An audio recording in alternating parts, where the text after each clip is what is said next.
kisah turunnya Al-Quran dari langit dunia ke Rasulullah Shallallahu Alaihi Wasallam. Nah, berbeda dengan proses turunnya Al-Quran ke Lauh Mahfud yang dipercaya terjadi secara sekaligus. Proses turunnya Al-Quran ke Nabi Muhammad SAW terjadi sedikit demi sedikit dan juga secara bertahap.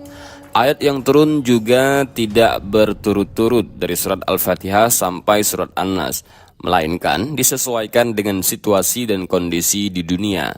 Misal ada kejadian tentang fitnah, maka turunlah ayat tentang kejadian fitnah itu. Kemudian ada yang bertanya tentang hukum apa misalnya, maka turunlah itu ayat yang menjelaskan jawaban dari hukum tersebut. Kemudian ada kesalahpahaman tentang pemikiran misalnya, maka turunlah ayat yang akan meluruskan pemikiran itu.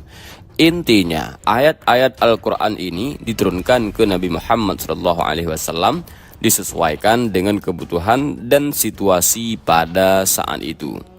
Nah, dalam sejarah, turunnya Al-Quran ini terbagi menjadi dua periode, yaitu periode pertama, periode sebelum Nabi Muhammad hijrah, yang mana saat itu Rasul masih tinggal di Mekah, dan periode setelah Nabi Muhammad SAW hijrah ke Madinah. Oleh karena itu, ayat-ayat Al-Quran ini juga terbagi menjadi dua jenis, yaitu ayat Makkiyah, yaitu ayat yang turun di Mekah, dan yang kedua adalah ayat Madaniyah, yaitu ayat-ayat yang turun di Madinah. Karena ayat-ayat Al-Quran ini diturunkan ke Rasulullah sedikit demi sedikit atau secara bertahap-tahap, otomatis proses turunnya Al-Quran pun juga membutuhkan waktu yang tidak sebentar atau membutuhkan waktu yang lama.